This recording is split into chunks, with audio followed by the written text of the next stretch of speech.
to Tamil Gospel Tabernacle channel.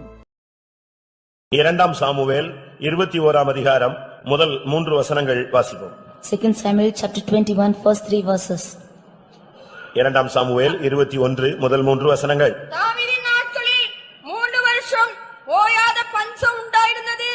அப்பொழுது தாவீது கர்த்தருடைய சமூகத்தில் விசாரித்தான். கர்த்தர் கிபியோனியரை கொன்று போட்ட சவுலுக்காகவும் இரத்தப்பிரியரான அவன் வீட்டாருக்காகவும் இது உண்டாயிற்று என்றார். அப்பொழுது ராஜா கிபியோனியரை அழைப்பித்தான். கிபியோனியரோ இஸ்ரவேல் புத்திரராயிராமல் எமோரியரின் மீதியாயிருந்தவர்கள். அவர்களுக்கு இஸ்ரவேல் புத்திரர் ஆணையிட்டு இருந்தும் சவுல் இஸ்ரவேல் புத்திரருக்காகவும் யூதாவுக்காகவும் காண்பித்த வைராக்கியத்தினால் அவர்களை வெட்ட வரை தேடினான். ஆகையால் தாவீது கிபியோனியரை பார்த்து, நான் உங்களுக்கு செய்ய வேண்டியது என்ன? நீங்கள் கர்த்தருடைய சுதந்திரத்தை ஆசீர்வதிக்கும்படிக்கு நான் செய்ய வேண்டிய பிரயாசித்தம் என்ன என்று கேட்டார். கர்த்தருடைய பரிசுத்த நாமத்துக்கு மகிமை உண்டாவதாக. Glory be to the holy name of the Lord. தாவீதின் நாட்களிலே 3 வருஷம் தொடர்ச்சியான ஒரு பஞ்சம் ஏற்பட்டது. In the days of David 3 years there was continuous famine. தொடர்ச்சியான ஒரு பஞ்சம். There was a continual famine. அதிலே அவன் மிகவும் சோர்ந்து போய்விட்டான். He was very weary of it. இப்பொழுது அவன் கர்த்தருடைய சன்னிதானத்திலே போய் விசாரிக்க ஆரம்பித்தான். He went to the presence of God and inquired about நம்முடைய it. வாழ்க்கையிலும் கூட சில பிரச்சனைகள் ஓயாததாக இன்னும் இருந்து கொண்டே இருக்கிறது. Even in our lives we have problems which are not solved till yet. அன்றைக்கு பஞ்சம் ஏற்பட்டது.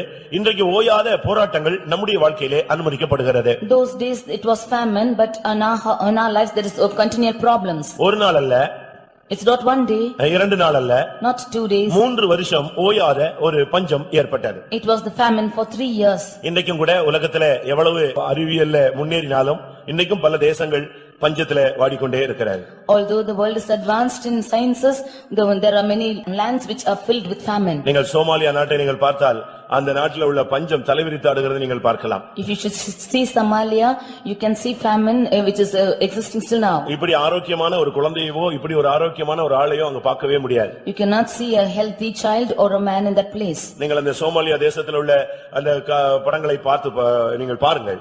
You go and see the pictures of the Somalia. ஒரு கழுகு ஒரு குழந்தையை தூக்கிட்டு போக ஆயத்தமாக இருக்கிறதாக நான் பார்த்தேன். I saw that an eagle was ready to carry a child. அந்த பிள்ளை அப்படியே கைவிடப்பட்ட நிலவரத்துல மெலிஞ்சு ஒண்ணுமே இல்லாம அடுத்து கழுகு அதை தூக்கிட்டு போறதுக்கு ரெடியாக இருக்கிறார். The child being lean and forsaken state, that eagle was ready to carry. வாழ்க்கையிலே நமக்கும் கூட ஓயாத பிரச்சனைகள் இன்றைக்கு வந்து கொண்டே இருக்கிறார். We too have problems which are never ending. நாம் செய்ய வேண்டிய பரிகாரம் என்ன? What is the healing for it? உலகத்துல மற்றவர்கள் சொல்லுவார்கள் பரிகார பூஜை என்று சொல்லுவார்கள். In the world they say that they make a worship of atonement. இல்லாவிட்டால் ஏதாவது நிவாரணம் செய்வார்கள். Or they make some remedy. இங்கே தாவீது போய் அந்த கிபியோனிட்ட கேக்குறான், நான் செய்ய வேண்டிய பிராயச்சித்தம் என்ன? Here David went and asked the Gibeonites, what is the atonement that we shall do for you? பிரியமானவர்களே, உங்களுடைய வாழ்க்கையில இந்த ஓயாத பஞ்சம் வந்திருக்கிறதா? Dear beloved, is this famine coming continually in your life? வருஷக்கணக்காக சில பிரச்சனைகள் உங்களுடைய வாழ்க்கையிலே போராடி கொண்டிருக்கிறதா? For years together are some problems taking place in your life? இந்த பஞ்சம் என்று சொல்லும் பொழுது வேதத்திலே பல நேரங்களிலே இந்த பஞ்சம் சம்பவித்ததாக நாம் பார்க்கலாம். We see in the word of God that many a times famines came to existence. Amos தீர்க்கதரிசன புத்தகத்தை நாம் பார்க்கும் பொழுது In the prophetical book of Amos, அங்கே உள்ள பஞ்சம் வேற ஒரு விதமான பஞ்சம். that the famine existed in a different angle. அது ஆகார குறைவினால் உள்ள பஞ்சம் அல்ல. That it's not the famine because of the lack of food. ஜலக்குறைவினால் உள்ள பஞ்சமும் அல்ல. It's not the lack of water too. வசனம் கிடைக்க கூடாத ஒரு பஞ்சம். The famine wherein the word of God is not received. பிரியமானவர்களே, இந்த காலங்கள் வசனங்கள் கேட்கக்கூடிய ஒரு காலம். This is the period wherein we hear the word of God. இந்த காலங்களிலே நீங்கள் நன்றாக வசனத்தை கேட்டு உங்களுடைய வாழ்க்கையை சீர்படுத்திக் கொண்டே வந்து நீங்கள் பரலோகத்தை நோக்கி பயணப்பட வேண்டும். You should rectify your lives hearing the word of God and go towards a journey towards heaven. இன்றைக்கு பஞ்சம் வந்த உடனே அநேகர் உடனடியாக வேற ஒரு தேசத்துக்கு போக ஆரம்பிக்கிறார்கள். When there is a famine in this place, immediately people begin to go to another place. அது யாராக இருந்தாலும் உடனே அவர்கள் வேற ஒரு பரிகாரத்தை தான் தேடுகிறார்கள். Whoever it might be, they always look for another remedy. ஆதியாகமத்திலே நாம் பார்க்கும் பொழுது When we read in the book of Genesis 12ஆம் அதிகாரத்திலே chapter 12, அங்கே ஒரு பஞ்சம் உண்டானது. we see a famine which took place. அது ஆபிரகாமின் நாட்களில் ஏற்பட்டது. There in the days of Abraham it took place. Abraham ஒரு விசுவாசத்தின் தகப்பன். Abraham was the father of faith. அவனுடைய வாழ்க்கையிலே ஒரு பஞ்சம் ஏற்பட்ட உடனே அவன் உடனடியாக எகிப்துக்கு புறப்பட்டு போய்விட்டான். When there took place a famine in his life, he immediately went out to Egypt. அதுதான் நம்முடைய தோல்வியினுடைய அடையாளம். That is the sign of our failure. பிரச்சனை வந்த உடனே நாம் எகிப்துக்கு இல்லாவிட்டால் பாவத்துக்கு பழைய நிலவரத்துக்கு நாம் திரும்பி போக கூடாது. When we face problems, we should not go back to our old state or the state of sin. ஆனால் தன்னுடைய குமாரனை எகிப்துக்கு போக கூடாது என்று சொன்ன மனிதன் தன்னுடைய வாழ்க்கையிலே அவன் எகிப்துக்கு போகிறான். He who asked his son not to go to Egypt, in his life he is going to Egypt. பிரியமானவர்களே, வேதத்திலே பல நேரங்களிலே இந்த பஞ்சங்கள் சம்பவித்திருக்கிறது. Dear beloved, in many parts of the word of God we see அந்த நேரங்களிலெல்லாம் அவர்கள் பிராயச்சித்தத்தை தேடாமல் வேறொரு பரிகாரத்தை தான் அவர்கள் தேடினார்கள். But all of them, they did not seek for any remedy to the from the Lord, but they went for another source. ஒரு ஆவிக்குரிய மனுஷன் பிரச்சனை நேரத்திலே ஆண்டவருடைய கரத்திலிருந்து சொல்யூஷனை எதிர்பார்க்கணும். A spiritual man of God should expect the solution from the hand of the Lord. அதை விட்டுட்டு இவன் மாமிசீகமாக உலக பிரகாரமாக உலக நண்பர்கள் மத்தியிலே அவன் பரிகாரத்தை தேடி போக கூடாது. But after flesh, he should not look for a remedy towards his friends or any other people in the world. Abraham அந்த பஞ்சத்திலே எகிப்துக்கு போனபடியினால், Because Abraham went during the famine to Egypt, ஈசாக்கும் கூட அதே பிராக்டிஸ்ல வந்து விட்டான். even Isaac came to that same practice. ஆதியாகமம் 26:1 நாம் பார்க்கும் பொழுது, When we read in Genesis chapter 26:1, ஆபிரகாமின் நாட்களில் உண்டான பஞ்சத்தை அல்லாமல் பின்னும் ஒரு பஞ்சம் உண்டானது. they took a famine again in that land after the days of Abraham. அன்றைக்கு ஆபிரகாம் எகிப்துக்கு போனான், இன்றைக்கு ஈசாக்கு பெலிஸ்தரிடத்திலே போய்விட்டான். Then Abraham went to Egypt, now Isaac went to the Philistines. பிரியமானவர்களே, நீங்கள் பிரச்சனை நேரத்திலே பிராயச்சித்தமாய் தேவனிடத்தில் போகிறீர்களா, மனிதனிடத்தில் நீங்கள் போகிறீர்களா? Dear beloved, for your solution for the problems, are you going towards the Lord or towards man? Ruth 1:1 பார்க்கும் பொழுது, When we read in book of Ruth chapter 1:1, அங்கே எருசலேமிலே இல்லாவிட்டால் பெத்லகேமிலே ஒரு பஞ்சம் உண்டானது. there took a famine in the land of Bethlehem. அந்த நகோமி அந்த புருஷன் பிள்ளைகள் உடனடியாக அவர்கள் மோவாப் தேசத்துக்கு பயணப்பட்டு விட்டார்கள். This Naomi husband and both the children, they traveled towards the land from this Bethlehem Judah. அவர்கள் மோவாப் தேசத்துக்கு பயணப்பட்டார்கள். They went to the land of Moab. அருமையானவர்களே, நீங்கள் எங்கே போகிறீர்கள்? Dear beloved, where are you going to? உங்களுடைய பிரச்சனைகள்ல பிராயச்சித்தம் தேடி நீங்கள் எங்கே போகிறீர்கள்? In your problems seeking for solutions, where are you going to? நல்ல விசுவாசிகள் தான், You are good believers, அபிஷேகம் பெற்றவர்கள் தான். you are anointed people. ஆனா பிரச்சனை ஓயாமல் வந்த உடனே நீங்கள் போகிற போக்கு என்ன? When your problems come continually, what is your go? 2 ராஜாக்கள் 6 அதிகாரத்திலே ஒரு பஞ்சம் ஏற்பட்டது. 2 Kings chapter 6, they took another famine. அந்த பஞ்சத்திலே கழுத தலை கூட சேல்ஸ்ல கிடைக்காம போய்விட்டது. In that famine, even the head of the கழுதை the தலை ass also was not found. பிரியமானவர்களே, யோசித்து பாருங்கள். We just think and see, இப்படிப்பட்ட பிரச்சனைகள் உங்களுடைய வாழ்க்கையில வந்திருக்கிறதா? such problems did come in your life. ஓயாத பஞ்சம் என்று சொல்லுகிறது, ஓயாத போராட்டங்களை காண்பிக்கிறது. When we say continual famine, means it's continual problems. மனைவியினுடைய சண்டை ஓயாத ஒழுக்கு என்று சொல்லப்பட்டிருக்கிறது. The fighting of the wife is something which is continual. அப்படியானால் புருஷனுடைய சண்டையும் ஓயாத ஒழுக்குதான். Therefore, even the fight of the husband is also continual. நாம் பிராயச்சித்தமாய் எங்கே போகிறோம்? When, dear beloved, where are we going for our solution? ஆனால் தாவீது இப்படிப்பட்ட நேரங்களிலே தேவனை நோக்கி பயணப்பட்டான். But David traveled towards the Lord for her solution. அவன் உடனடியாக 3 வருஷம் பஞ்சம் வந்த உடனே ஆண்டவரை தேட ஆரம்பித்தான். When there came 3 years of famine, he sought for the Lord. அவன் நினைத்தான் சீக்கிரமாக இந்த பஞ்சம் போய்விடும் என்று. He thought soon this famine will go. மறுபடியும் மழை பெய்துவிடும், செழிப்பாக மாறிவிடும் என்று எண்ணினான். He thought again it will rain and we can live a life of flourishing. ஆனால் அந்த பஞ்சம் தீர்ந்தபாடில்லை. But the famine did not go. அதுவல்ல, நாமும் கூட சில காரியங்களை விசுவாசித்து எதிர்பார்த்து காத்திருக்கிறோம். Dear beloved, we are also seeking and asking and waiting for some things. ஆனாலும் கூட சில காரியங்கள் நமக்கு வாய்க்காமலே போய் கொண்டிருக்கிறது. But some things did not come to us at all. ஒரு நாள் அல்ல, It's not one day. சில வருடங்கள் கூட அந்த பிரச்சனை வந்து கொண்டே இருக்கிறது. Even for years together these problems are coming. ஒரு பெண்ணுக்கு 12 வருடமாக அந்த வியாதி இருந்தது. One girl had a sickness for 12 years. ஒரு திமிர்வாதக்காரனுக்கு 8 வருஷமாக அந்த போராட்டம் இருந்தது. For a man of palsy, he had 8 years of problem. ஒருவனுக்கு 38 வருஷமாக வேதனை இருந்தது. One had a pain for 38 38 years. அந்த பெண் 18 வருஷமாக பாதிக்கப்பட்டிருந்தாள். One woman was striving for 18 years. பிரியமானவர்களே, இப்படி வருஷ கணக்காக நம்முடைய விசுவாசிகள் குடும்பங்கள்ல பலவிதமான போராட்டங்களில் போகிறவர்கள் அநேகம் உண்டு. Like this in the family of our believers, we find that there were problems here for years together. இதுக்கு தாவீது என்ன செய்தான்? What did David do for this? அவன் நேரடியாக கர்த்தருடைய சன்னிதானத்துக்கு போனான். He went to the presence of God for his remedy. ஒரு தேவனுடைய பிள்ளை என்று சொல்லுகிறவன் கர்த்தரிடத்துல போய் விசாரித்து பழக வேண்டும். A child of God should go and inquire the Lord for his problems. உங்களுடைய பிரச்சனைகளுக்கு யாரிடத்துல நீங்கள் பரிகாரத்தை தேடுகிறீர்கள்? For whom are you seeking for solutions? ஒரு சில ஊழியக்காரங்கிட்ட போய் கேட்பாங்க. Some of them will go and ask for the workers. அவங்க ஏதாவது சொல்லுவாங்க. They will taste something. அது ஒரு சில நேரங்களில் கை கொடுக்காமல் போய்விடும். Sometimes it might happen or it will go. அதுக்கு பிறகு அவங்க ஊழியக்காரங்க பக்கமே வர மாட்டாங்க. Then they will never come close to the workers. ஒரு சிலர் அப்படி அல்ல. Some are not so. ஒரு சிலர் ஊழியக்காரங்க கிட்ட பிரச்சனையை ஷேர் பண்றதே கிடையாது. Some of them do not share their problems with the workers. பிரியமானவர்களே, எப்படி இருந்தாலும் நீங்கள் தேவனிடத்துல உங்களுடைய பிரச்சனைகளை ஷேர் பண்ணுங்கள். Somehow, dear beloved, you share your problems with the Lord. மறுபடியும் 2 சாமுவேல் 21:1 வாசிப்போம். 2 Samuel 21:1. தாவீதின் நாட்களில் 3 வருஷம் ஓயாத பஞ்சம் உண்டாயிருந்தது. அப்பொழுது தாவீது கர்த்தருடைய சமூகத்தில் விசாரித்தான். கர்த்தர் கிபியோனியரை கொன்று போட்ட சவுலுக்காகவும் இரத்தப்பிரியரான அவன் வீட்டாருக்காகவும் இது உண்டாயிற்று என்றார். பிரியமானவர்களே, அவன் கர்த்தரிடத்துல விசாரித்தான். Dear beloved, he inquired of the Lord. இன்னைக்கு நம்மில் எத்தனை பேர் பிரச்சனைகள் நேரத்துல கர்த்தரிடத்துல விசாரிக்கிறோம்? Today, how many of us are inquiring the Lord for our problems? மனைவியினுடைய வயிற்றிலே குழந்தைகள் மோதிக்கொண்டிருந்த பொழுது ஈசாக்கு தேவனை நோக்கி ஜெபித்தான். When the children were fighting in the womb of the wife, Isaac prayed to the Lord. அதேபோல அந்த ரெபெக்காள் கர்த்தருடைய சன்னிதானத்தில் போய் விசாரித்தாள். Even so, Rebecca went and inquired from the Lord. தாவீதினுடைய வாழ்க்கையை நீங்கள் பார்த்தால், If you seek, consider the life of David. எந்த ஒரு பிரச்சனை ஆனாலும் தேவனிடத்தில் தான் அவள் விசாரித்து பழகினாள். For any problem, he only inquired from the Lord. உங்களுக்கு மனசாட்சியை தொட்டு சொல்ல முடியுமா? Can you touch your conscience and உங்கள் say? இருதயத்தை தொட்டு சொல்ல முடியுமா? Can you touch your heart and say? என்றைக்கு இந்த மார்க்கத்துல வந்தீங்களோ அதுக்கு பிறகு என்னுடைய பிரச்சனைகளுக்கெல்லாம் கர்த்தரை மாத்திரம் தான் விசாரிக்கிறேன்னு சொல்றவங்க எத்தனை பேர் இருக்கீங்க?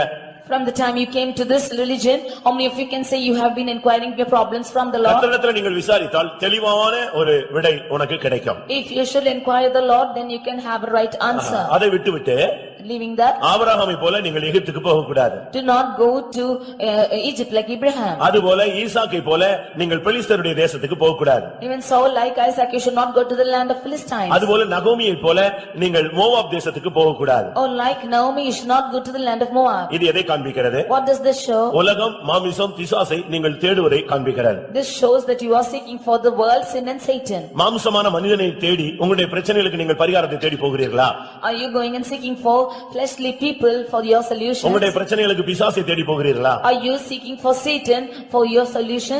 உங்களுடைய பிரச்சனைகளுக்கு உலக பிரகாரமான காரியங்களை தேடி போகிறீர்களா? Are you seeking for worldly matters for your problems? அப்படியானால் நீ வாக்குத்தத்த சந்ததி அல்ல. If so, you are not a promised generation. ஒரு காலத்துல ஆபிரகாம் போனார், ஆனால் பின்பு பாடம் படித்துக் கொண்டபடினால் தன்னுடைய குமாரனை இனிமேல் எகிப்துக்கு அனுப்பக்கூடாது என்று அவன் சொல்ல ஆரம்பித்தான். Once Abraham went to Egypt, but when he learned the lesson, he told his son not to go at any time to Egypt. இங்கே கர்த்தர் சொன்னார், 2 காரியத்தின் நிமித்தம் அந்த ஓயாத பஞ்சம்.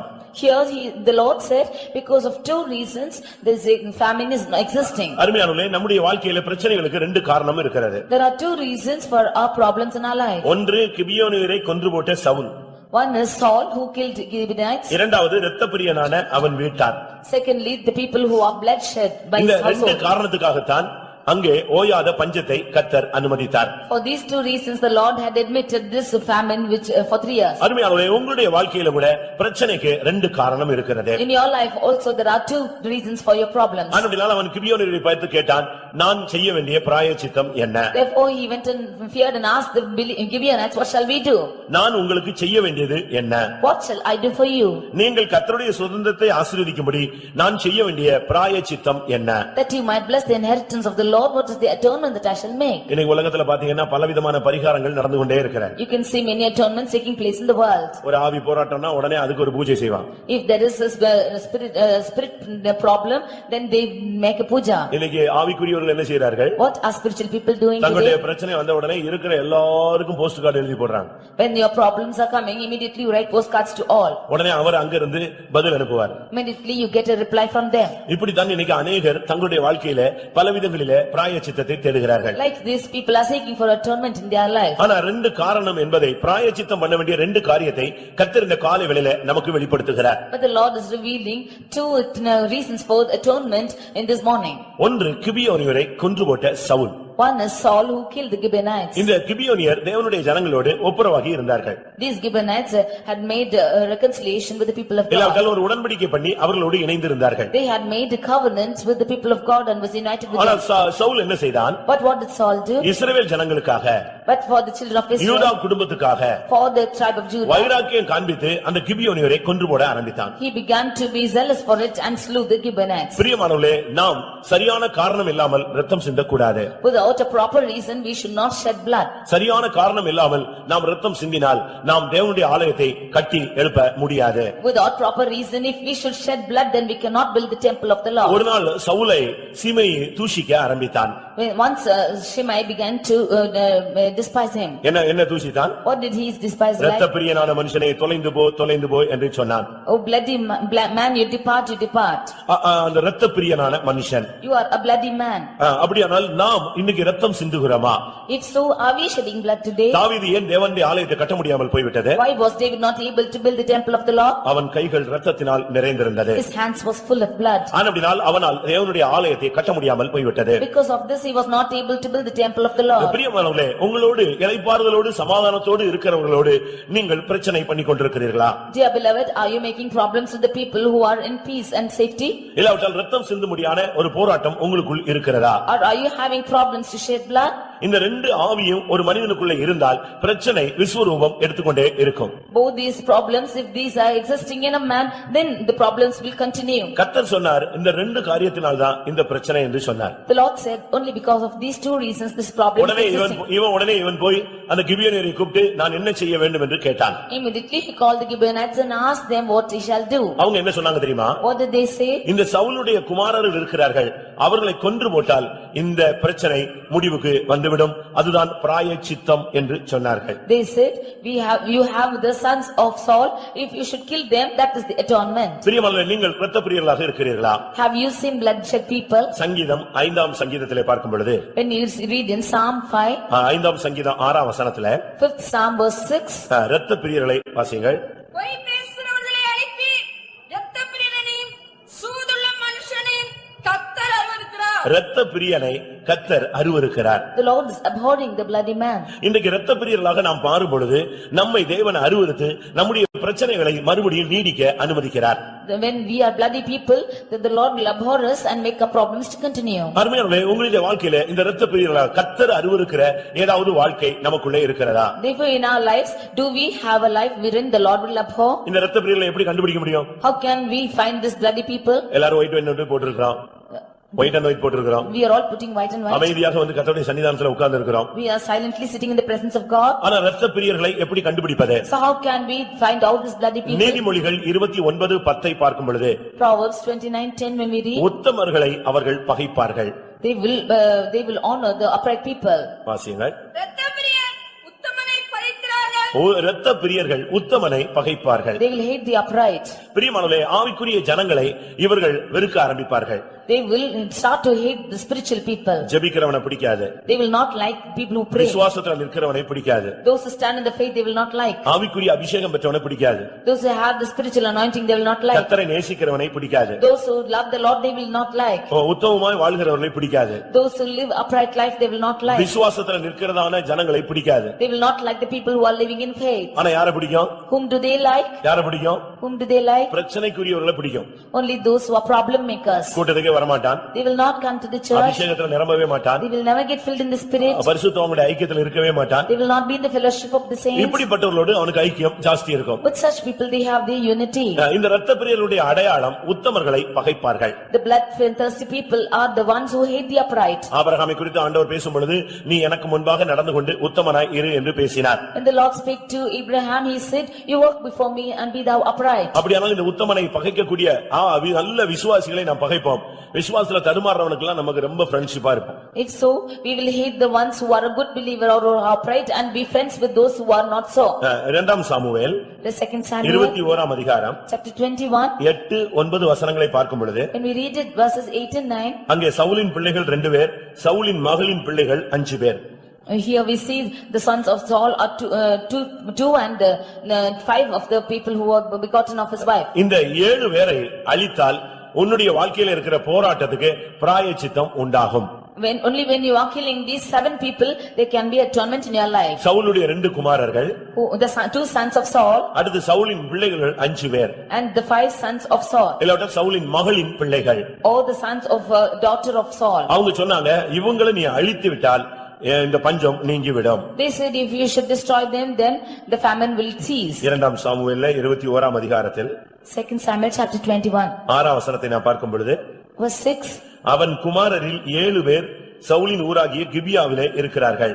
There are 7 sons, 7 men of his sons in the land of Gibeah. அந்த 7 பேரையும் ஒப்பு கொடுத்தால் இந்த பிரச்சனை நீங்கிவிடும். If you should deliver all the 7, then this problem will உடனே cease. சவுல் என்ன பண்ணினான்? உடனே அந்த 7 பேரையும் கொன்று போட்டான். Immediately David killed all the 7 of them. இரண்டாம் சாமுவேல் 21ஆம் அதிகாரம் 14ஆம் வசனத்தை பார்க்கும் பொழுது When we read 2 Samuel chapter 21 verse 14. அங்கே அந்த 7 பேரையும் கொன்று போட்ட பின்பு அந்த பிரச்சனை முடிவுக்கு வந்தது. After the 7 of them were killed, there was an end to the problem. ராஜா கட்டளையிட்டபடி எல்லாம் செய்தார்கள். அதற்கு பின்பு தேவன் தேசத்திற்கு செய்யப்பட்ட வேண்டுதலை கேட்டு அருளினார். They did as the king had commanded, then the Lord hearkened to their prayer and granted their request. பிரியமானவர்களே, உங்களில் எத்தனை பேருக்கு பிராயச்சித்தம் உங்களுக்கு தென்படாமல் இருக்கிறது? Dear people, how many of you this atonement is not found? எத்தனை பேர் வீட்ல பிரச்சனை இருக்கு?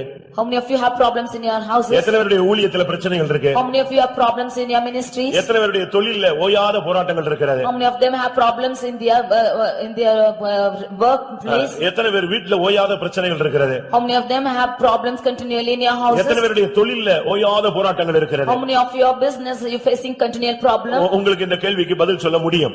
You can answer these questions. ஏனென்றால் உங்களுக்கு அந்த நீங்கள் போகிற பாதை உங்களுக்கு தெரியும். Because you know the path you are treading through. இந்த 7 பேரை உங்களுடைய வாழ்க்கையில நீங்கள் அழித்தால் உங்களுடைய வாழ்க்கையில இருக்கிற பிரச்சனைகள் முடிவுக்கு கொண்டு வரப்படும். If you should destroy these 7 people, then there will be an end for your problems.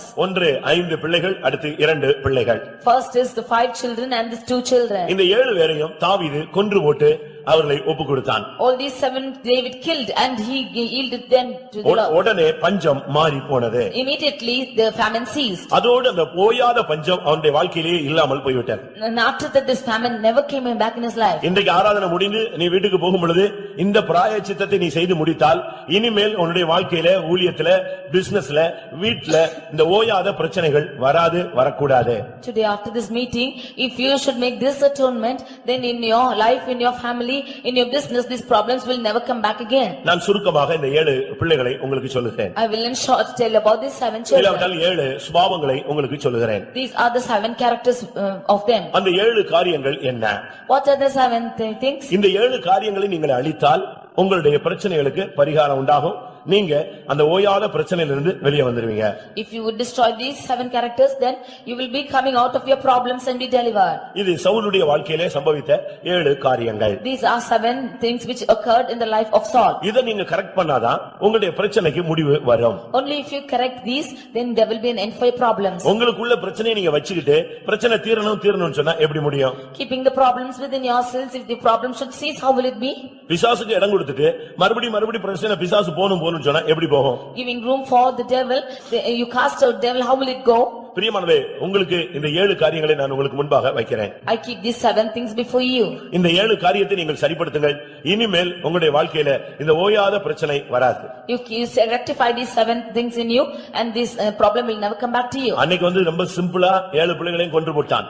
He very simply killed 7 of them. ஆனா 7 சுபாவங்களை அழிப்பது என்பது ரொம்ப கஷ்டமான ஒரு காரியம். But to destroy 7 natures is very difficult. முதலாவது நம்முடைய வாழ்க்கையில உள்ள ஓயாத பிரச்சனைக்கு முதல் தோல்விகரமான சுபாவம் என்ன?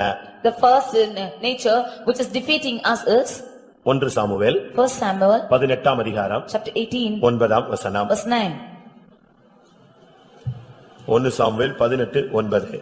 அந்நாள் முதற்கொண்டு சவுல் தாவீதை காய்மதானமாய் பார்த்தான். இதுதான் முதல்ல உள்ள பொல்லாத ஆவியினுடைய போராட்டம்.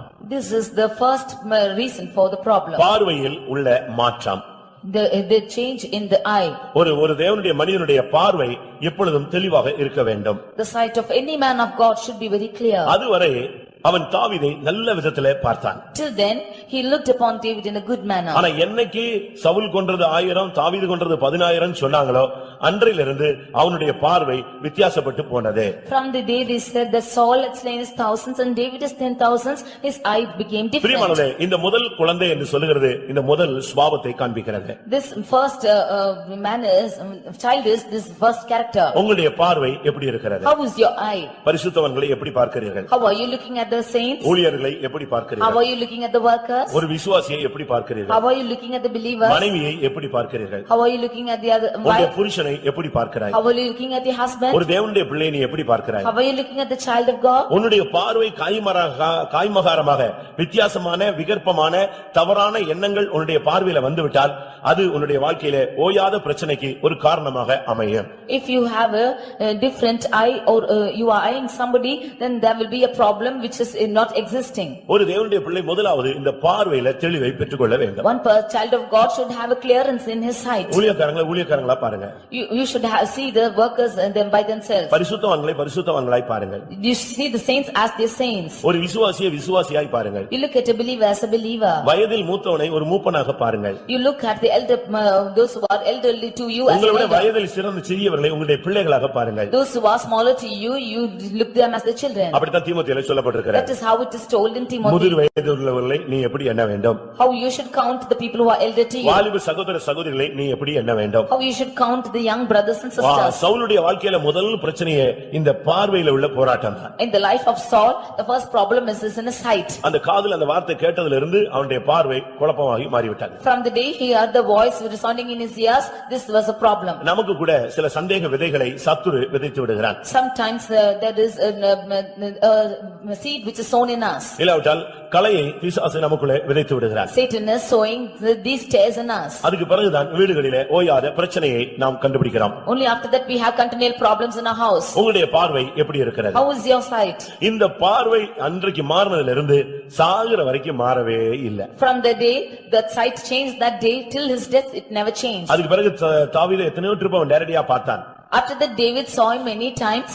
அவனை பேசினான். He spoke to him. ஆனாலும் கூட அந்த உள்ளத்துல இருந்த அந்த வேதனை அவனை விட்டு போகவே இல்லை. But his eye within himself did not go away from him. ஒருவரை ஒருவர் தங்களிலும் மேன்மை உள்ளவர்களாக எண்ணிக்கொள்ளுங்கள். You count one another greater than yourself. ஒரு விசுவாசியை உன்னை விட நல்ல பெரிய ஆளா நீ எடுத்துக்கொள்ளணும். You should count a believer greater than you. ஒரு தேவனுடைய பிள்ளையை உன்னை விட நன்மை உள்ளவனாக எடுத்துக்கொள்ள வேண்டும். You should count another child of God a greater person than you. அவனுடைய ஜீவிதத்தில் சில பொய் இருந்தால் பொய்யை களைந்து நீங்கள் மெய்யை பேசுங்கள். If there be lies in his life, you take away that lie and you speak truth. இந்த காய்மகார பார்வைதான் முதலாவது அவனுடைய வாழ்க்கையில தோல்விக்கு இடம் கொடுத்தது. This sight which is eyeing gave him a first failure. அது வந்த பின்பு After it came, அவனுக்கு இந்த பிசாசு போராட்டம் எல்லாம் அதிகமாகிவிட்டது. the problem of the devil increased in him. 1 Samuel 1 Samuel 16ஆம் அதிகாரம் chapter 16 14ஆம் வசனம். இரண்டாவது அவனுடைய character. verse 14, the second character. கர்த்தருடைய ஆவி சவுலை விட்டு நீங்கினார். கர்த்தரால் வரவிடப்பட்ட ஒரு பொல்லாத ஆவி அவனை கலங்க பண்ணி கொண்டிருந்தது. பிரியமானவர்களே பாருங்க, இரண்டாவது அவன் பிசாசுக்கு இடம் கொடுக்கிறான். Secondly, he is giving room for Satan. ஒன்று அவனுடைய பார்வை மாறி போனது. Firstly, his sight changed. உங்களுடைய பார்வை எப்படி இருக்கிறது? How is your sight? நீங்க தேவனை எப்படி பார்க்கிறீர்கள்? How are you looking at God? நீங்க உங்களால கரெக்ட்டா பார்க்க முடியுதா? Are you able to look at him correctly? இயேசுவை 2 சீஷர்கள் பேசிக்கொண்டே போனார்கள். There were 2 disciples who spoke with Jesus. ஆனா யாரை கண்டுபிடிக்க முடியல? But whom did they not see? எம்மாவுக்கு போகும்போது இயேசு அவர்களோடு பேசிக்கொண்டே போனார். ஆனால் அவர் இயேசு என்று யாரால கண்டுபிடிக்க முடியல? அவங்களுக்கு கண்டுபிடிக்க முடியல. When they went to the Emmaus, these people were talking about Jesus, but they did not spot out that he is Jesus. அதுபோல Like this, அந்த கல்லறை தோட்டத்திலே மரியாள் இயேசுவை பார்க்கும் பொழுது ஒரு தோட்டக்காரனை போலதான் அவளுடைய பார்வை காணப்பட்டது. even so Mary, when she saw Jesus in that sepulchre, she saw him as a gardener. மரியாளே என்று ஒரு வார்த்தை சொன்ன உடனே அவளுக்கு இருதயம் தூக்கி போட்டது. Only when he called her to Mary, her heart was stunned. பிரியமானவர்களே, உங்களுடைய பார்வையை சீர்படுத்துங்கள். You change your sight. நீங்க இன்னைக்கு உங்களுடைய பார்வையை உங்க கிளாஸ் நீங்க மாத்தணும். You should change the glass in your eyes. நீங்க என்ன கலர் கிளாஸ் போட்டுருக்கீங்கன்னு உங்களுக்கு தான் தெரியும். You only know what color glass are you wearing. நீங்க என்ன கலர் போட்டுருக்கீங்களோ அதே கலர்ல எல்லாரும் தென்படுவாங்க. in the same color that you are putting on, the others will appear to you like that. நீங்க ஒரு பச்சை கண்ணாடி இப்ப போட்டுருங்க. If you have a green glass, இந்த ஒயிட் கலர் கூட உங்களுக்கு லைட் கிரீனா உங்களுக்கு தெரியும். even this white color will seem to you as light green. ஏன்னா நீ போட்டுருக்கிற கண்ணாடி அப்படிப்பட்ட கண்ணாடி. Because your glasses are such like. உன்னுடைய பார்வையில் உள்ள தோல்வி உன்னுடைய ஜீவியத்திலே ஓயாத பிரச்சனைகளுக்கு முதல் காரணமாக அமைகிறது. The defeat in your sight is being a continual cause for the problem. இரண்டாவது உன்னுடைய வாழ்க்கையில பிசாசுக்கு இடம் கொடுக்கவே கூடாது. Secondly, you should not give room for the devil. வேதம் என்ன சொல்லுகிறது? What does the word of God say? பிசாசுக்கு இடம் கொடாதிருங்கள். Do not give room for the devil. அபிஷேகம் பெற்றவங்க யாருமே பிசாசுக்கு சான்ஸே கொடுக்க கூடாது. All those who are anointed should never give a chance for the devil. உங்க வீட்ல பிசாசு வரவே கூடாது. There should no room come in your house for devil. கம்பெனிக்குள்ள உங்களுடைய பிசினஸ்க்குள்ள பிசாசு வரவே கூடாது. You should not have this problem of devil in your business or in your house. நான் ஒரு கம்பெனிக்கு ஜெபிக்க போனேன். When I went to a company, நான் ஜெபித்து முடியும்போது after I prayed, ஒரு ஆமையை பார்த்தேன். I saw a spirit. ஆமை. ஆமை. I saw tortoise. நான் அதை பார்த்த உடனே அந்த சகோதரன்ட்ட சொன்னேன். I saw that and told this brother. நான் ஒரு ஆமையை பார்த்தேனே. உங்க பிசினஸ் எப்படி இருக்குது என்று கேட்டேன். I asked him how is your business? ஒரு காலத்துல கொடி கட்டி பறந்தது. இப்ப ஆமை மாதிரி ரொம்ப ஸ்லோ பிசினஸ் ஒஞ்சி போயிருச்சுன்னு சொன்னான். Once upon a time it hoisted its flags, but now it's very slow. It's like the tortoise. உங்களுடைய வாழ்க்கையில பிசாசுக்கு நீங்கள் இடம் கொடுக்கவே கூடாது. You should not give room for the devil in your life. அபிஷேகம் பெற்றவர்கள் கூட अनेகர் இன்றைக்கு பிசாசுக்கு இடம் கொடுத்து விடுகிறார்கள். Even the anointed people of God, many of them are giving room for this devil. நீங்க நினைச்ச உடனே பிசாசுக்கு இடம் கொடுக்கறன உடனே முனியசாமிக்கு இடம் கொடுக்கறோம் அப்படி நினைச்சிர கூடாது. Immediately you should not think that you are giving room for any other spirit when you give room for the devil. ஏதோ ஒரு விக்கிரகத்துக்கு இடம் கொடுத்துட்டீங்கன்னு நீங்க நினைக்க கூடாது. You should not think that you are giving room for any other idol. இயேசுவிடத்தில் பேதுரு பேசினான். When Peter speak to the Jesus, நீர் பாடுபடக்கூடாது. You should not come yonder. நீர் பாடுபடக்கூடாது. You should not suffer. உனக்கு இப்படி சம்பவிக்க கூடாது. It should not happen like this to you. உடனே இயேசு என்ன சொன்னாரு? Immediately what did Jesus say? அப்பாலே போ சாத்தானே. Get thee hence Satan. நீ தேவனுக்கு ஏற்றவைகளை சிந்தியாமல் மனிதனுக்கு ஏற்றவைகளை சிந்திக்கிறாய். For they think us not the things of heaven, but they think of man. அதனால நீங்க பிசாசுக்கு இடம் கொடுக்கறதுனா ஏதோ ஒரு விக்கிரகத்துக்கு இடம் கொடுக்கறன்னு நினைச்சிர கூடாது. தேவனுக்கு ஏற்றவைகளை சிந்திக்காமல் இருப்பதே விக்கிரகத்துக்கு இடம் கொடுப்பதை காண்பிக்கிறது. You should not think that giving room for devil means giving room for idols, but if you do not think concerning the Lord, then you are giving room for devil. இந்த ஆவி வரும்போது சவுல் என்ன செய்வான் தெரியுமா? When this spirit came, what did Saul do? உடனே ஈட்டி எடுத்து செஞ்சிடுவான்.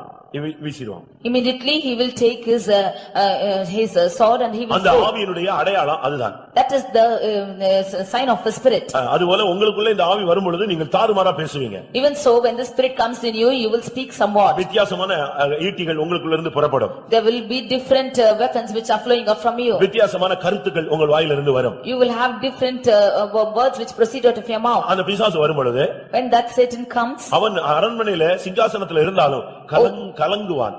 Although he is on the throne in the palace, he will be confused. அருமையானவர்களே, உங்களுடைய வாழ்க்கையில நீங்கள் பிசாசுக்கு இடம் கொடுத்திருக்கிறீர்களா? Dear beloved, have you given room for Satan in your life? உங்கள் வீடுகளில் பிசாசு உள்ள வரக்கூடாது. You should not allow the Satan to come into your house. நீங்கள் பலத்தவர்களாக இருந்தால், even if you are upright people, பிசாசு உள்ள வராது. then you will never have Satan come here. 144ஆம் சங்கீதம். We are reading in Psalm 144. 14ஆம் வசனத்தை பார்க்கும் பொழுது, when we read in 14th verse, எங்கள் எருதுகள் பலத்தவைகளாக இருக்கும். Our asses are full of strength. சத்துரு உட்புகுதலும் குடியோடி புகுதலும் இராது. There will be no incoming and outgoing of Satan. எங்கள் வீதிகளில் கூக்குரல் உண்டாகாது. There will be no shouting in our houses. இந்த சாத்தான் வந்தாதான் வீட்ல கூக்குரலும் சண்டையும் வாக்குவாதங்களும் சத்தங்கள் அதிகமும் உங்களுக்கு கேட்க ஆரம்பிக்கிறது. Only when Satan is coming into your house, you will have complaining in your houses and shouting. சவுலுடைய 7 பிள்ளைகளை கொல்றது ரொம்ப simple. In the life of Saul, the work was very simple. ஆனா சவுலுடைய 7 சுபாவங்களை அழிப்பது மிகவும் கடினமானது. But to rectify these 7 characters is very difficult. ஒரு தேவனுடைய பிள்ளை என்று சொல்லுகிறவன் பிசாசுக்கு எந்த சூழ்நிலையிலும் இடம் கொடுத்துறவே கூடாது. A child of God should never give room for the Satan in any way. நீங்க எப்பமாவது இடம் கொடுத்திருக்கீங்களா?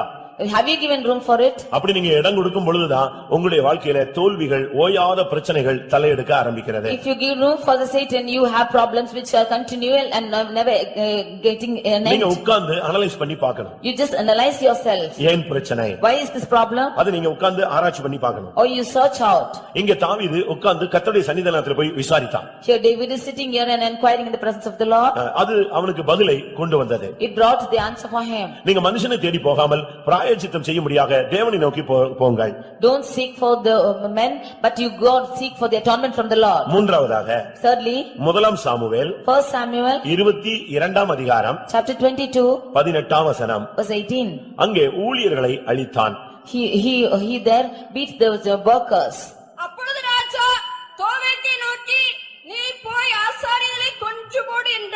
பாருங்க, ஆசாரியனை கொன்றுவிடக்கூடிய ஒரு ஆவி அவனுக்குள்ளே வந்தது. He had the spirit to kill the priest. இது எதை காண்பிக்கிறது? What does this show?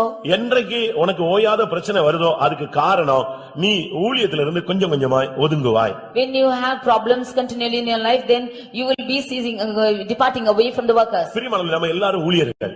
We are all workers. எல்லாரும் ஊழியம் செய்யணும். We are all doing the ministry. நீங்க ஏதோ சண்டே ஸ்கூல் ஊழியம் செய்யறதோட போயிர கூடாது. You should not stop with doing the Sunday school ministry alone. Daily போய் நீங்க சுவிசேஷம் சொல்லலாம். Every day you can go and tell the gospel. ஹாஸ்பிடல்ல ஊழியம் செய்யலாம். You can go minister in the hospitals. காவல் கூடங்களிலே நீங்க ஜெயில்ல போய் ஊழியம் செய்யலாம். You can go and minister in the jails. கிராமங்கள்ல போய் ஊழியம் செய்யலாம். You can go minister in the nearby towns. இப்படி பல இடங்களிலே நீங்கள் போய் ஊழியங்களை செய்யலாம். Or you can go and minister in many ways like this. அவன் போய் ஊழியர்களை அழிக்கும்படியாக சொன்னான். He wanted to go and destroy the workers. பிரியமானவர்களே, நாம் ஓயாத பிரச்சனைகளுக்கு போறதுக்கு காரணம் ஊழியத்தோடு நமக்கு ஒரு எதிர்ப்பான ஒரு தன்மை. The continual problem with us is because we have a spirit of resisting the ministry always. ஊழியர்களை அழித்தால் என்ன நடக்கும்? What will happen if you should kill the ministers? அது ஒரு பெரிய சாபத்தை நமக்குள்ள கொண்டு வந்து விடுகிறது. It brings a great curse in us. ஊழியர்களுக்கு விரோதமாய் நாம் எழும்பவே கூடாது. We should never rise against the workers. எபிரேயர் 13ஆம் அதிகாரத்தை நாம் பார்க்கும் பொழுது, When we read in Hebrews chapter 13, அவர்கள் உங்களுடைய ஆத்துமாவுக்காக உத்தரவாதம் செய்கிறார்கள். For they are interceding for your life. அப்படி அவர்கள் உத்தரவாதம் பண்ணும்போது, Because they are interceding for you, அவர்களுக்காக அவர்களை துக்கப்படுத்த கூடாது. we should never grieve them. அவர்களுக்கு நாம் கீழ்ப்படிந்து அடங்க வேண்டும். We should obey and submit ourselves. அது தேவனுடைய திட்டமாக இருக்கிறது. That is the plan of God. இல்லட்டா எல்லாரும் பாஸ்டர் ஆயிட்டா என்ன நடக்கும்? If all are becoming pastors, what will happen? இவன் ஊழியர்களுக்கு விரோதமாய் எழும்பினான். He rose against the priest. இந்த ஊழியர்கள் செய்த தவறு என்ன? What is the mistake they have done? தாவீது போனபோது அந்த ஊழியன் அவனுக்கு ஒரு அப்பத்தை கொடுத்தான். When David went, he gave him a bread. அவனுக்கு தேவ சமூகத்து அப்பத்தை தாவீதுக்கு அந்த ஊழியக்காரன் கொடுத்தான். That priest gave him the bread from the presence of the Lord. இரண்டாவது, கோலியாத்தினுடைய பட்டயத்தை அவன் கையில் கொடுத்தான். Secondly, he gave him the sword of Goliath. இந்த ரெண்டு காரியத்தை அவன் கையில கொடுத்தபடியால், When these two were given to him, தாவீது சமாதானத்தோடு புறப்பட்டு போய்விட்டான். David in peace went from that place. இது சவுலுக்கு தெரிந்த பொழுது அந்த ஊழியக்காரர் எல்லாம் கொல்றதுக்கு அவன் ஆர்டர் கொடுத்தான். When this was known to Saul, he immediately gave his order to kill this priest. ஊழியர்களை நாம் அழிக்க கூடாது. We should not kill the servants of God. ஊழியங்களுக்கு விரோதமாக நாம் எழும்ப கூடாது. We should not rise against the servants of God. ஊழியத்துக்கு விரோதமாக நாம் எழும்பினால் நாம் எங்க போவோம்? If we should rise against the servants of God, where will we go? அது தேவனுக்கு விரோதமான ஒரு செயல். This is the work against God. அருமையானவர்களே, நம்மில் நாம் இந்த நாட்களிலே இந்த காரியங்களை நாம் நம்மை விட்டு அகற்ற வேண்டியது அவசியம். These days we have to put out these things from our life. என்ன அவங்க பகுதியில் என்ன இருந்தாலும், Whatever might be their part, தேவாடு சமாதானமா போய்டு. you go in peace. அது அவங்களுக்கும் தேவனுக்கும் உள்ள பொறுப்பு. It's their matter with the Lord. அது அவங்க தேவனுக்கு உத்தரவாதம் கொடுக்க வேண்டும். They have to give an account to the Lord. ஆனா இவன் போய் அந்த ஊழியக்காரங்க எல்லாரையும் அழிக்கும்படியாக தோவைக்கு கட்டளையிட்டான். அவன் போய் ஊழியர்களை எல்லாம் கொன்று போட்டான். But he commanded Joab to go and kill all these priests, and he killed all the priests. நீங்க ஒரு சின்ன காரியம்னா ஊழியத்தை அழிச்சிர கூடாது. If you have a small thing, then you should not spoil this ministry. யாராவது உங்களை குற்றம் சாட்டிட்டா, If anybody is accusing you, யாராவது உங்களை கேள்வி கேட்டிட்டா, if anybody is questioning you, உங்க மேல ஏதாவது பழி போட்டாங்கன்னா, if anybody is putting a fault upon உங்களை you, தாறுமாறா பேசிட்டாங்கன்னா, or if anybody speaks to உடனே others, நீங்க ஊழியத்தை நீங்க மட்டுப்படுத்தவே கூடாது. you should never decline or diminish this ministry. ஊழியம் வேறு, நீ வேறு. You have the worth of it. ஆனவரால் தயவு செய்து நீங்கள் அப்படிப்பட்ட பகுதிகளுக்கு இடம் கொடுக்கவே கூடாது. So you should not give room for all these things. நான்காவதாக, So fourthly, 1 சாமுவேல் 1 Samuel 28ஆம் அதிகாரம் chapter 28 7ஆம் வசனம். verse 7. அவனுடைய வாழ்க்கையிலே அஞ்சனம் பார்க்க ஆரம்பித்தான். He started to seek for this familiar spirit. வாசிங்க. அப்பொழுது சவுல் தன் ஊழியக்காரரை நோக்கி, அஞ்சனம் பார்க்கிற ஒரு ஸ்திரியை தேடுங்கள். அவனுடைய வாழ்க்கையில பாருங்க, ஒரு காலத்துல இந்த குறி சொல்றது அஞ்சனம் பார்க்கிறவங்க எல்லாம் கொன்று போட்ட ஒரு ஆள். He was a person who killed all the people who were seeking for enchantments. எல்லாரையும் தேசத்துல இராதபடி துரத்தி விட்ட ஒரு ஆள். He chased out those people from his land. இவனுடைய வாழ்க்கையில நான்காவது தோல்வி என்ன? The fourth failure in his life is அவன் குறி கேட்க ஆரம்பித்தான். he started to ask for enchantments. சென்னையில ஒரு இடம் இருக்கிறது. There is a place in Chennai. இயேசுவின் நாமத்திலே இங்கே குறி சொல்லப்படும். In the name of the Lord, here there will be told of familiar spirits. எப்படி இருக்கு பாத்தீங்களா? How is it? இயேசுவின் நாமத்திலே இங்க குறி சொல்லப்படும். In the name of the Lord, it will be enchanted here. பொல்லாத ஆவி எப்படி எல்லாம் இறங்கி இருக்கு பாத்தீங்களா? See where this evil spirit is come. பிரியமானவர்களே, நம்மில் எத்தனை பேர் தேவனை விட்டு இன்னைக்கு அந்நிய தெய்வத்தை தேடி போகிறோம்? Dear beloved, how many of us are leaving the Lord and seeking for familiar spirits? அந்நிய தேவர்களை தேடி போறீங்களா? Are you going for unknown gods? ஒரு அம்மா தன்னுடைய பையனை நான் போகிற கோயிலுக்கு நீ வரணும்னு சொல்லி கூப்பிட்டு போனாங்க. One person, mother, she called her son to go, come to the place where she is going. இந்த சகோதரன் நான் வரமாட்டேன்னு சொன்னான். This person refused to go. நீ வராட்ட பரவாயில்ல, நீ உள்ள வர வேண்டாம், வெளியே நில்லுனாங்க. If you don't come inside, it's already stand out. சரின்னு சொல்லிட்டு இவன் வெளியே போயிட்டான். So he went out with her. வெளியே நின்று விட்டு திரும்பி வந்து விட்டான். He stood outside and came.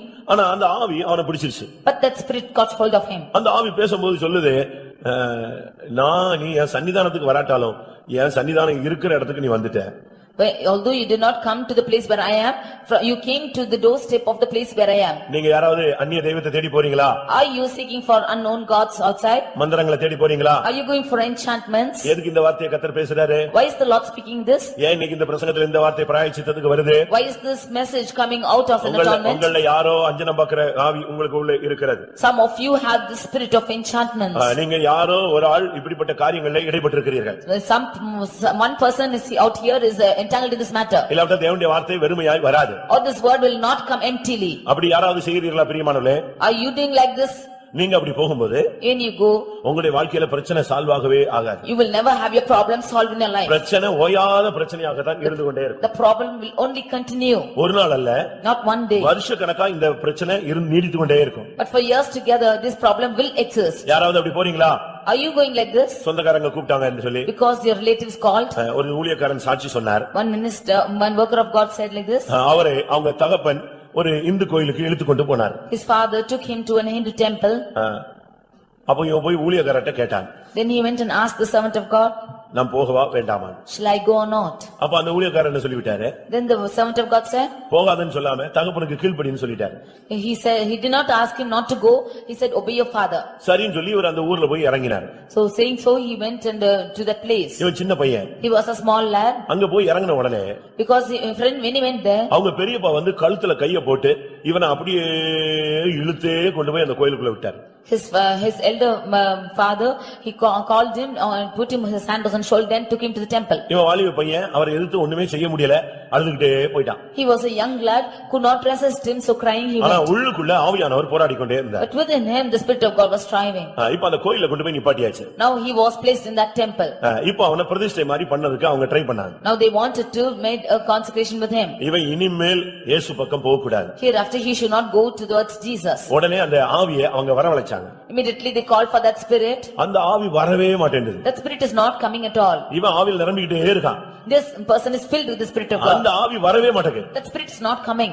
இவனுங்க டென்ஷன் ஆயிட்டாங்க. He became full of tension. பயங்கர டென்ஷன்ல கடைசில அந்த ஆவியை ஏன் வரவில்லை அப்படினு கூப்பிட்டான். He said, why that spirit did not come finally? இவனை முதல்ல வெளிய அனுப்பு, நான் வரேன்னு சொல்லுச்சு. It said, you chase this person out and I will come. இவனை வெளிய அனுப்பு. You send him out. இவனுக்குள்ள இருக்கிற நாமம் வித்தியாசமான நாமம். The tongue in him is different. இவனை வெளிய அனுப்பு, அப்பதான் நான் இப்ப வெளிய வர முடியும். When you are chasing him out, I will come in. ஏன் வர முடியாதுன்னு அந்த தகப்பன் அந்த ஆவிட்ட போராடினார். Why he did not come? Because that brother was striving with that spirit. அந்த ஆவி வரவே இல்ல. That spirit never came in. கடைசில என்ன நடந்தது தெரியுமா? What happened finally? அந்த தகப்பன் அன்னைக்கு இயேசு ஏத்துக்கிட்டார். இதுதானே தெய்வம், உண்மையான கடவுள் உங்க கடவுள் தான்டா. இந்த ஆவி வரவே மாட்டேங்குன்னு சொன்னார். It was that day that the father accepted Jesus because that Lord is the true God and the spirit is not coming. உங்களுக்குள்ள இப்படிப்பட்ட போராட்டங்கள் இருக்கிறதா? So have you these problems in your life? யாராவது குறி கேட்க போறீங்களா? Are you going to see enchantments? கிளி ஜோசியம் பார்க்க போறீங்களா? Are you going to look for wizards? Guy பார்க்கறீங்களா? Are you looking at your hands? ஏதோ ஒன்னு நீங்க பார்க்கிற ஒரு ஆவி ஆளு இங்க உட்கார்ந்திருக்கு. You have something which you are looking for in this place. உன்னுடைய ஓயாத பிரச்சனைக்கு இது ஒரு காரணம். The reason for your continual problem is this. அடுத்ததாக முதலாம் சாமுவேல் Nextly 1 Samuel 31 அதிகாரம் chapter 31 4ஆம் வசனம். verse 4. தன் ஆயுதக்காரியை நோக்கி, அந்த விருத்த சேதனம் இல்லாதவர்கள் வந்து என்னை குத்தி போட்டு என்னை அவமானப்படுத்தாதபடிக்கு நீ உன் பட்டயத்தை உருவி என்னை குத்தி போடு என்றார். அவனுடைய ஆயுதக்காரி மிகவும் பயப்பட்டதனால் அப்படி செய்ய மாட்டேன் என்றார். அப்பொழுது சவுல் பட்டயத்தை நட்டு அதன் மேல் விழுந்தான். இது தற்கொலையின் ஆவியை காண்பிக்கிறது. This is the spirit of suicide. இன்னைக்கு கூட தற்கொலையின் ஆவி சபைக்குள்ளேயும் போராடுகிறது. Today also the spirit of suicide is prevailing in the church. நல்ல விசுவாசிகள் கூட வாழ்க்கையில விரக்தி ஆகி அவங்க அந்த தற்கொலையின் ஆவிக்கு இடம் கொடுக்கறாங்க. Even good believers when they are totally vexed they give room for this spirit of suicide. ஏன் வாழணும்? Why should I live anymore? நான் வாழ்ந்து என்ன செய்ய போறேன்? What is the reason? ஆண்டவர் எனக்கு என்ன செய்துட்டார்? What has the Lord done for me? இவ்வளவுமாய் உன்னை பாதுகாத்ததே தேவனுடைய பெரிய ஈவு. Hitherto the Lord has preserved you, it's his great gift. ஆண்டவருடைய தயவுதான் நம்மை மட்டுமாய் பாதுகாத்து வருகிறது. It is the mercy of the Lord that you are preserved thus far. ஆனா இன்னைக்கு அநேகர் வாழ்க்கையில விரக்தி அடைஞ்சு உடனடியாக தற்கொலைக்கு இடம் கொடுக்கிறீர்கள். But immediately many of you are giving room for the spirit of ஒரு suicide. சின்ன பிரச்சனை வந்த உடனே நீங்கள் வாழ்க்கையினுடைய முடிவுக்கு நீங்கள் தள்ளப்பட்டு கூட போக கூடாது. Even you face a small problem, you should not go to this decision. என்ன வந்தாலும் நீங்க கர்த்தருக்காக நிக்க வேண்டும். Whatever might come, you should stand for the என்ன Lord. வந்தாலும் தேவ ஆவியின் பலத்தினால் நீங்கள் நிற்க வேண்டும். Whatever might come, you should stand for the spirit of God. மரணம் வந்தாலும் நீங்க அதுக்காக துணிந்து நிக்க வேண்டும். Even if the heaven should fall, you should stand for it. நீங்களே மரணத்தை தேடி போக கூடாது. You should not seek for death by yourself. நீங்கள் அப்படி தற்கொலையின் ஆவிக்கு இடம் கொடுத்தால் நீங்கள் இவ்வளவு நாள் பைபிள் தூக்குனதுல அர்த்தமே கிடையாது. If you should give room for the spirit of suicide, then you have no purpose. தற்கொலையின் ஆவிக்கு இடம் கொடுக்கும் பொழுது தேவனுடைய நாமம் தூஷிக்கப்படுகிறது. If you give room for the spirit of suicide, then the Lord's name is deceived. அருமையானவர்களே, உங்களில் எத்தனை பேர் இப்படிப்பட்ட சூழ்நிலைக்கு தள்ளப்பட்டீர்கள்? How many of you have been put away to this situation? இந்த ஆவிக்கு இடம் கொடுத்தீங்கன்னா அது மறுபடி உங்களோடு போராடி உங்களை ஜெயிக்க அது முயற்சி எடுக்கும். If you give room for this spirit, then again and again it will strive and try to overcome you. மறுபடி உன்னுடைய வாழ்க்கையிலே அந்த போராட்டங்கள் வந்து கொண்டே இருக்கும். Again and again these problems will come to exist. தற்கொலையின் ஆவிக்கு இடம் கொடுக்கும் பொழுது இந்த ஆவி ஓயாத பிரச்சனையை திரும்ப கொண்டு வரும். When you give room for the spirit of suicide, continual problems will come to you. இன்னைக்கு தற்கொலை பண்றவனை பிடிச்சு வச்சிருங்க, அடுத்து அந்த ஆவி அவனோடு போராடி யாரும் இல்லாத நேரத்துல அவனை தள்ளி கொண்டு போகும். Today this spirit will defend you, but one day when nobody is there, this spirit will take you to death. கர்த்தருடைய பரிசுத்த நாமத்துக்கு மகிமை உண்டாவதாக. Glory be to the holy name of the Lord. அடுத்ததாக 1 Samuel 16:1. First Samuel chapter 16 verse 1. தேவன் அவனை புறக்கணித்தார். The Lord rejected him. ஆண்டவர் புறக்கணிக்கிற வாழ்க்கை நமக்கு வரவே கூடாது. We should never have a life which is rejected by the Lord. வாசிங்க. நீ கர்த்தர் சாமுவேலை நோக்கி இஸ்ரவேலின் மேல் ராஜாவாய் இராதபடிக்கு நான் புறக்கணித்து தள்ளின சவுலுக்காக நீ எந்த மட்டும் துக்கித்துக் கொண்டிருப்பாய். கர்த்தர் புறக்கணிக்கிற ஒரு வாழ்க்கை அவனுக்குள் வரும் பொழுது ஓயாத பிரச்சனை வந்துவிடும். When a life which the Lord is rejecting is coming into him, then there is continual problem. ஆண்டவர் புறக்கணிக்கிற வாழ்க்கைக்கு நாம் இடம் கொடுக்கவே கூடாது. We should never give room for the life wherein we are rejected by the Lord. மனுஷன் புறக்கணிக்கலாம். Man can reject. ஆனா தேவன் புறக்கணிக்கிற வாழ்க்கை நமக்கு வந்துட கூடாது. But we should not have a life wherein God will reject us. இவனை கர்த்தர் சொல்றார், நான் புறக்கணித்து தள்ளின இந்த சவுலுக்காக நீ எம்மட்டும் துக்கம் பண்ணிக் கொண்டிருப்பாய் என்று கேட்கிறார். He asked him, how long will you mourn for this Saul, seeing that I have rejected him? நம்முடைய வாழ்க்கையை கர்த்தர் புறக்கணிக்கிறாரா, கர்த்தர் நேசிக்கிறாரா? Is the Lord rejecting our life or loving us? ஆண்டவர் உங்களை நேசிக்கிறாரா, உங்களை தன்னோடு அணைத்துக் கொள்கிறாரா?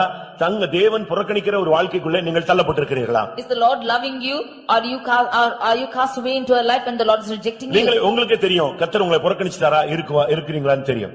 You yourselves know whether the Lord has rejected you or not. தேவன் புறக்கணிக்கும் பொழுதுதான் பிரச்சனை கிரியேட் ஆயிட்டே இருக்கும். Only when there is the Lord is rejecting you, you will have problems ahead of your head. பிரச்சனை என்று சொன்னால் ஒன்று அல்ல ரெண்டு அல்ல, ஓயாத பிரச்சனை. When you say problems, it's not one or two but continual problems. பிள்ளைகள் பிரச்சனை முடிஞ்ச உடனே புருஷன் தலையை தூக்குவாரு. Soon after the problem with your children are over, your husband will rise. புருஷன் பிரச்சனை முடிஞ்ச உடனே மனைவி தொடங்க ஆரம்பிப்பாங்க. After the problem with the husband, the wife will rise. அடுத்து ஊழியத்துல பிரச்சனை உண்டாகும். Then there will be problem in ministry. சபைக்குள்ள பிரச்சனை உண்டாகும். There will be problem in the church. நம்ம இங்க வர்றதே இளைப்பாறுதலுக்காக. Even if you come here, you will not have rest. ஆனா திருப்பி இங்கேயே நாம் வேதனையோடு நாம் திரும்பி போவோம்.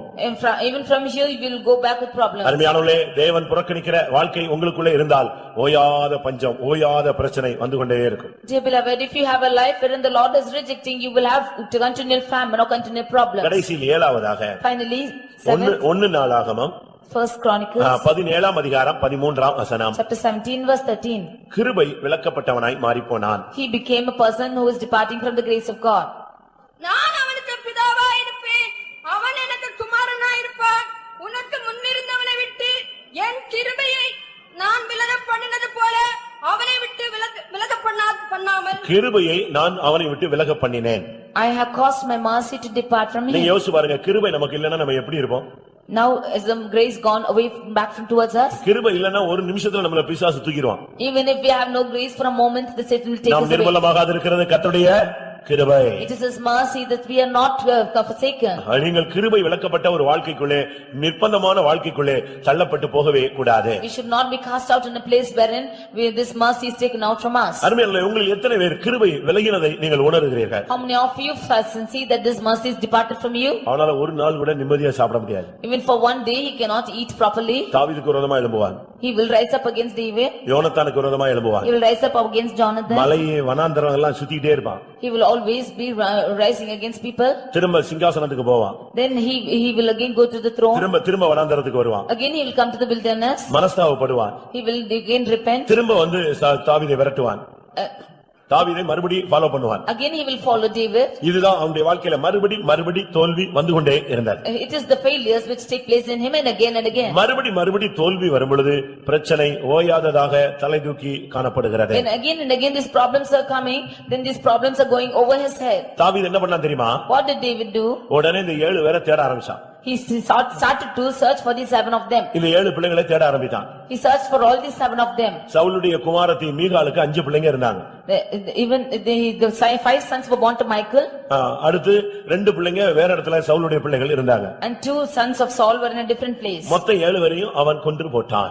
All these 7 he totally destroyed. அந்த பிரச்சனை சால்வ் ஆச்சு. உடனே அந்த ஓயாத பஞ்சம் நின்று போனது. The problem was solved and the famine ceased. 2 Samuel 21:14 பஞ்சம் மாறி போனது. தேவன் தேசத்துக்காக பண்ணின விண்ணப்பத்தை கேட்டு அருளினார். Even in 2 Samuel 21:16 we see that the Lord heard the prayer and the Lord had ceased from the famine. 14ஆம் வசனத்திலே தேவன் அந்த விண்ணப்பத்தை கேட்டு அருளினார். In the 14th verse we see that the Lord had hearkened to their prayer. பிரியமானவர்களே, இந்த கூட்டத்திலே உங்களில் எத்தனை பேருக்கு ஓயாத பிரச்சனைகள் இருக்கிறது? In this meeting how many of you have problems which are not ceasing?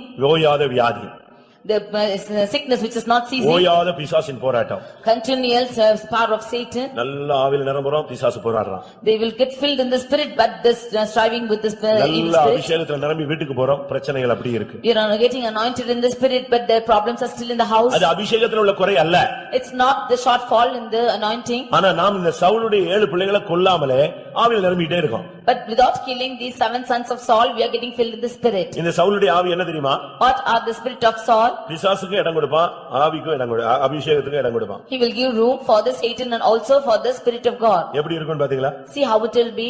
2 ஆவிக்கும் ஒரே நேரத்துல இடம் கொடுப்பான். He will give room for both these spirits at the same time. 1 Samuel 1 Samuel 18 chapter 10 வசனம் வாசியுங்கள்.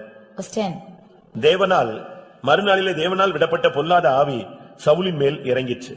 அவன் வீட்டிற்குள்ளே தீர்க்க தரிசனம் சொல்லிக் கொண்டிருந்தான். The next day the evil spirit from the God came upon Saul and he prophesied in the midst of the house. நீங்க அந்த வசனத்தை நல்லா படிச்சு பாருங்க. You just read that verse properly and see. தேவனால் விடப்பட்ட பொல்லாத ஆவி அவன் மேல் இறங்கிற்று. The evil spirit from the God came upon Saul. அதே வசனத்துல அவன் வீட்டுக்குள்ள என்ன செஞ்சிட்டு இருந்தான்? என்ன சொல்லிட்டு இருந்தான்? தீர்க்க தரிசனமோ சொல்லிட்டு இருந்தான். At the same time he prophesied in the midst of his house. அப்ப இவன் லைஃப் எப்படி இருக்குன்னு பாருங்க. See how his life is. ஒரு பகுதியில பயங்கர பிசாசு போராட்டம், இன்னொரு பகுதியில அபிஷேகத்தின் நிறைவே. On the one hand and the definite evil spirit is working with him and on the other hand he is prophesying. இது ஜெயமான வாழ்க்கை அல்ல. This is not a victorious life. சின்ன கொஞ்சம் மனஸ்தாபப்பட்ட உடனே ஒரு அபிஷேகம் வரும், அதை வச்சிட்டு நீங்க வின் பண்ணிடலாம்னு நினைக்க கூடாது. After repenting a little you have the anointing but you should not be think that you have the fullness of it. அவன் கேக்குறான், பிராயச்சித்தம் என்ன? He is asking for what is the atonement. கிபியோனியரே, நாங்கள் செய்ய வேண்டியது என்ன? Oh Gibeonites, what shall we do? நீங்கள் தேவனுடைய சுதந்திரத்தை ஆசீர்வதிக்க நான் செய்ய வேண்டியது என்ன? What shall I do that you might bless the inheritance of the Lord? நான் இந்த பஞ்சம் நீங்கிறதுக்கு செய்ய வேண்டிய பிராயச்சித்தம் என்ன? What shall I do in atonement that for this? அதுக்கு நீ செய்ய வேண்டியது என்ன தெரியுமா? What should you do?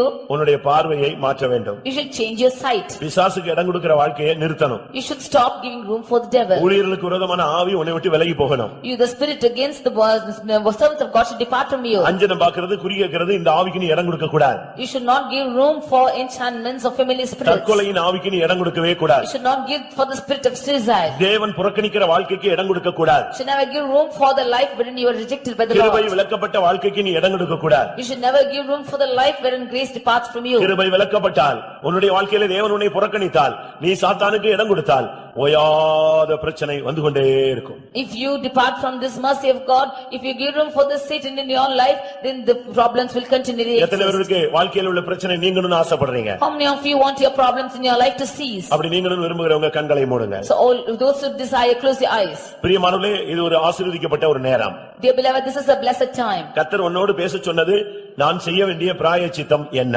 The Lord asked me to speak to you that what is the atonement that I shall do. சவுலுடைய 7 சுபாவங்களை நீ அழித்தால் உன்னுடைய பிரச்சனைகளுக்கு முடிவு உண்டாகிவிடும். If you would destroy the 7 natures of Saul, then there will be an end for your problems. பஞ்சம் வந்த உடனே எகிப்துக்கு போகாதே. Don't go to Egypt when famine comes. பஞ்சம் வந்த உடனே நீ மோவாபுக்கு போகாதே. Don't go to Moab when your famine comes. பஞ்சம் வந்த உடனே நீ பெலிஸ்தருடைய தேசத்துக்கு போகாதே. Don't go to the land of Philistines when problem comes. மனுஷனை தேடி போகாதே. Don't seek man for your problems. உலகத்தை தேடி போகாதே. Don't seek the world for your problems. குறிகேக்க நீ போகாதே. Don't go for familiar prayers. கர்த்தருடைய சன்னிதானத்திலே போய் விசாரி.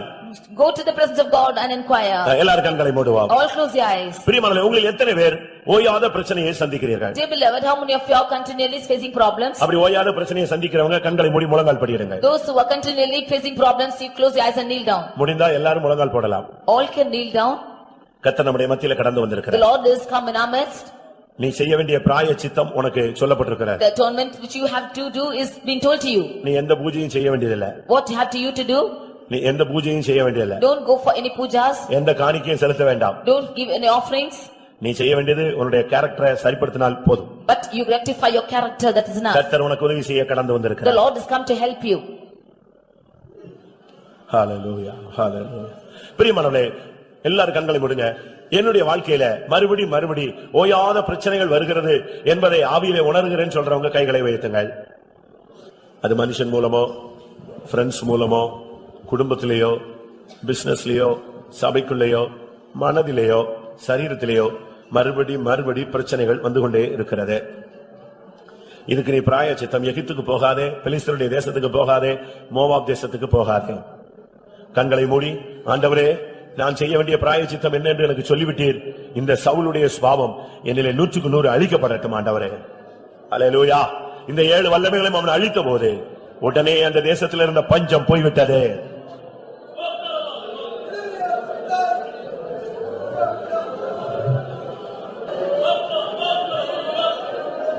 உன்னுடைய வாழ்விலே போராடி கொண்டிருந்த அந்த ஓயாத பிரச்சனையின் ஆவி இன்றைக்கு கடிந்து கொள்ளப்படுகிறது.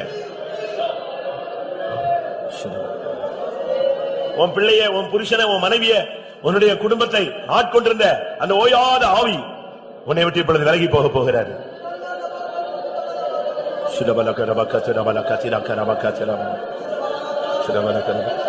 மறுபடி உன் சரீரத்திலே போராடுகிற அந்த ஓயாத பலவீனம், அந்த வியாதி இயேசுவின் நாமத்தில் உன்னை விட்டு நீங்கட்டும்.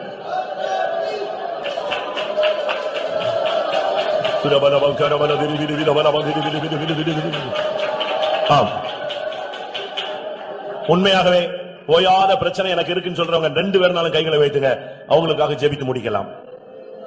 கண்டினியூ ப்ராப்ளம் எனக்கு இருக்கு, லாங் ஸ்டாண்டிங் ப்ராப்ளம் இருக்கிறது. ஆமென். அந்த விதவை தொடர்ச்சியாய் அந்த அநீதியுள்ள நியாயாதிபதியிடத்தில் போய்கொண்டே இருந்தாள். கடைசியாக அவளுக்கு நியாயம் கிடைத்தது. சீக்கிரத்தில் தேவன் நியாயம் செய்யாமல் இருப்பாரோ? உன் பிரச்சனைக்கு, ஓயாத பிரச்சனைக்கு இன்றைக்கு 11:30க்கு கர்த்தர் முடிவு உண்டாக்குகிறார்.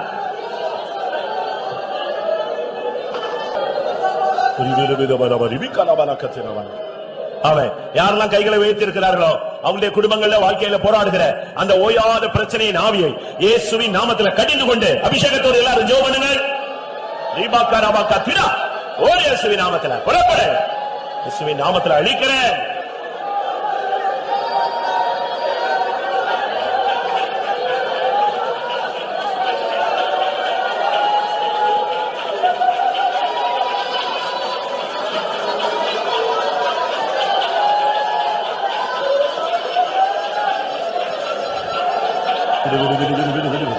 உன் கண்ணீரை கர்த்தர் கண்டிருக்கிறார். ஹல்லேலூயா.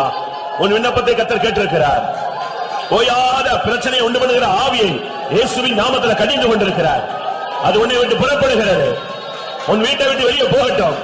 துராபாலா ஷபாலா திராபாலியா ரியாமானா ஷபாலா பராபா.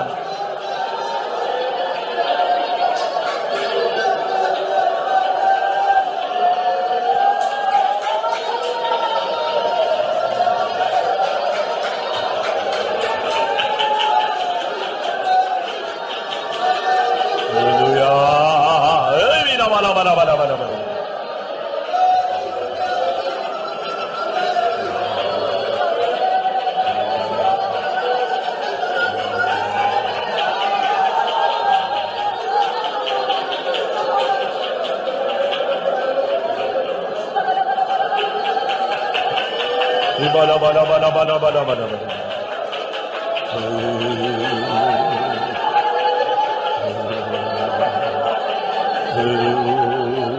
இபல பல.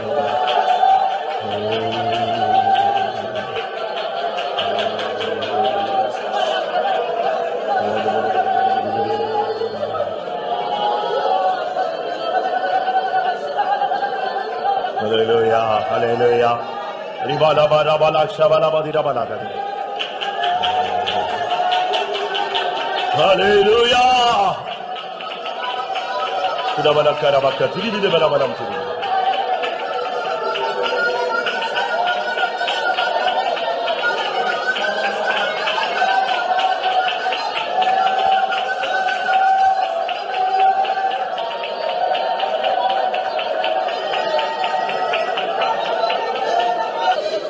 நம்முடைய வாழ்க்கையில் உள்ள ஓயாத பிரச்சனைகளுக்கு காரணத்தை விளங்கிக் கொள்ள கர்த்தர் உதவி செய்தபடினால ஸ்தோத்திரம் பண்ணுவோம். தோதிரா தோதிரா தோதிரா தோதிரா தோதிரா தோதிரா. அதுக்கு ஓயாத பிரச்சனைகளுக்கு பிராயச்சித்தம் என்ன என்பதை விளங்கிக் கொள்ள கர்த்தருடைய ஆவியானவர் நமக்கு உதவி செய்தபடினால ஸ்தோத்திரம் பண்ணுவோம்.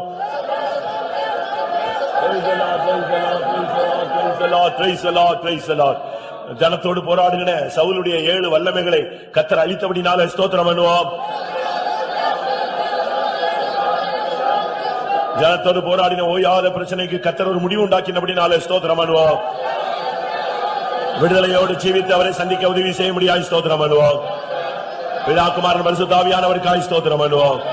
எல்லா மகிமையும் அவருக்கே செலுத்தி ஸ்தோத்திரம் பண்ணுவோம்.